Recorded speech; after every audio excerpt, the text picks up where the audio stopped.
Hello, everybody. So I'm gonna go in front of the table. I'm Virginie from SpineDAO. I'm French, based on my accent, but I live in New York. And so SpineDAO is like almost a brand new DAO. We're gonna be 4 months old on the Monday. You know, it's like a newborn, like we're still counting on months. So why Spine? And just as a side note, like this is a picture of a book that I found, and this book is like 135-year-old, and basically the study of the different way to stand. And this is basically what I've done like during the past 20 years, and I just now realized that somebody did it like 135 years ago. So why spine? I would say because that's the only thing we know. You know, I'm a full-time researcher. I'm a mechanical engineer by training with a PhD in biomechanics. When I started my PhD, I was assigned a spine project, and I stay in spine.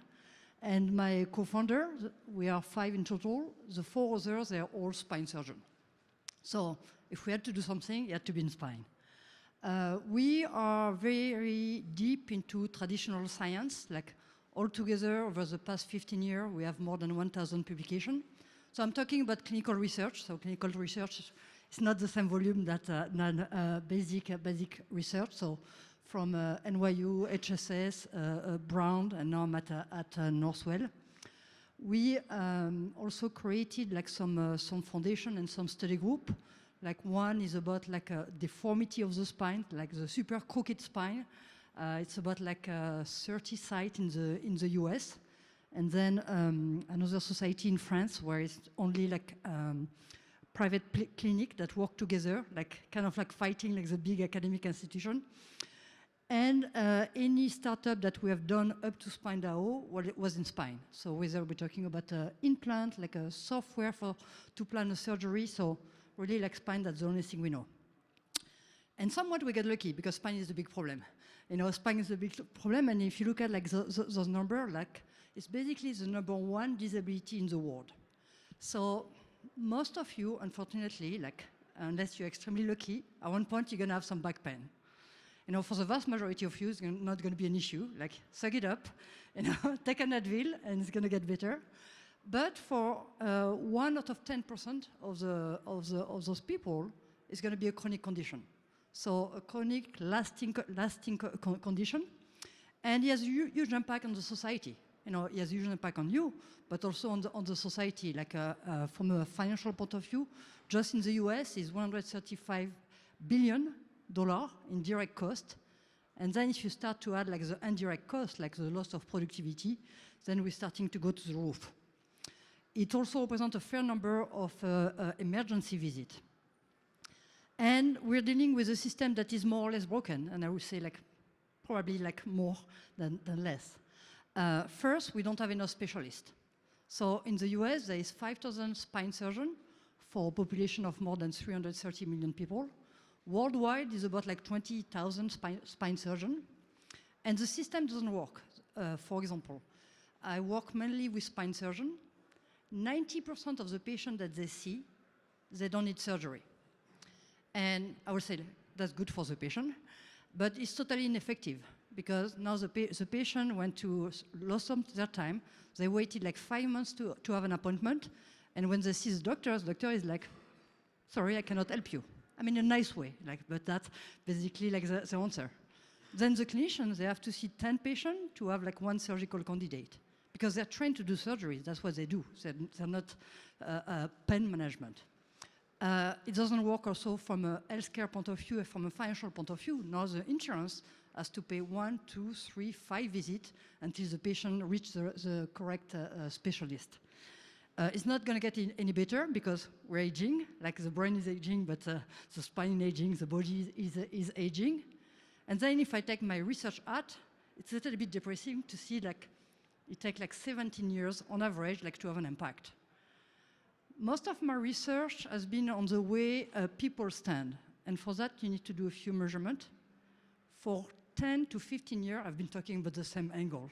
And then at one point, someone say, I got it, and maybe we need something better. And I'm like, thank you. Maybe that's because of the accent, but it's very difficult to have an impact. And there's been a lot of discussion today about like general AI, like is the solution to go to ChatGPT? Well, probably not.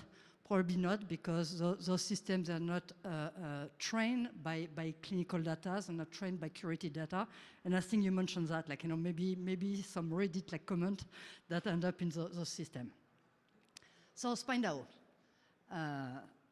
So SpineDAO, basically think about it as a suite of product. We really want to base our every solution that we come up with on knowledge that is curated by an expert. It's going to be a modular approach in the sense that whatever we develop can be part of one big system, or can be some module that you plug like here and there, like either for the patient, for the clinician, for the institution. Because we're talking about healthcare, we have to revise a little bit our approach. At the beginning, even if I have white hair, like at the beginning, I was like, we're going to do this, and then you're like, oh no, there's the FDA. Oh no, there's a CE mark. And so we revise a little bit our sequence of product to make sure like we can go to market without ending up in jail. That's kind of important. And then we need to develop our quality system in parallel of developing our products, so that then we can go to the FDA, we can get our CE mark. And really everything is also based on the involvement of our clinician. If we don't have the clinician, we don't have a product, we don't have any DAO. So in terms of knowledge, like everybody, we were compiling like our PDF and sorting them. We also have part of our action is like to create like what we call like Spine Archive, so curated set of PDF, maybe providing access to some very relevant information. We have a small game where it's like a Spine Quest. So Spine Quest is like if you're in the middle of nowhere and you end up in a library and find like something that is not digital, just take a picture, ask for the authorization. And by taking this picture, then you do like OCR. Then we have an agent that analyzes the text, derives some hypotheses, and compares those hypotheses to modern research. So we have an agreement with like one of the oldest society in France, with another place in Thailand, and then we have individual people sending us like picture of some very old manuscript. But now let's talk about product. Like the first product that we're going to release is called like Lamina. Is set to be released in November 2025, if everything goes well. And that will be around wellness. Why wellness? First, because from a regulatory point of view, we are kind of exempt. We're still going to do anything that has to do with HIPAA and GDPR, because we need that, and it's going to be the basis of the next product. So this is going to be a personalized like AI conversation, where depending on your persona, so you can come as being like, I'm very self-conscious about myself, like I just want to avoid having some spine problem, or you can come already with a documented spine disease or back pain, or with a terrible pathology, and the AI system is going to drive you to different paths. So it's going to be like really personalized to each individual user. We are working with an open code mission, so it's very similar to the presentation that we had this morning from Abby. I don't know if Abby is still in the room. So basically, open code mission is an OS system to manage like user interaction with the AI agent and with the data, because we want every conversation to be based on data and not to be based on some random hallucination. So there is this notion of like persistent memory that is like extremely important. Future chapter of Lamina will include like automatic analysis of medical images, because believe it or not, like right now, clinicians, when they pop up an X-ray, they're still putting like manual line on their film. And so that's a big need, like just for an everyday point of view. We're working with Data Lake. So Data Lake is a company that is designing a consent form from patients. So the consent form is on chain, but the data is off chain, because you cannot forget the data if you put them on chain.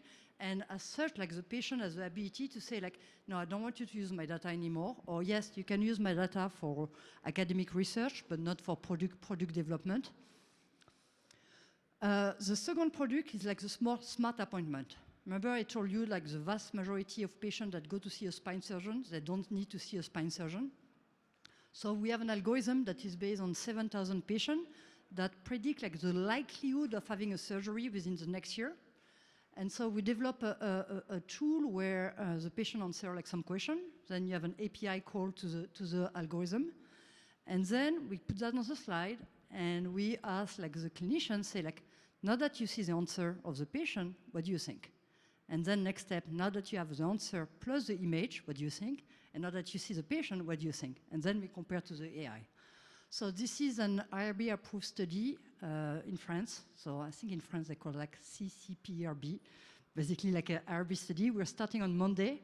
The goal is to enroll like 500 patients over 2 months. There is a small Web3 component in the sense that every clinician that enroll a patient will get rewarded in spine.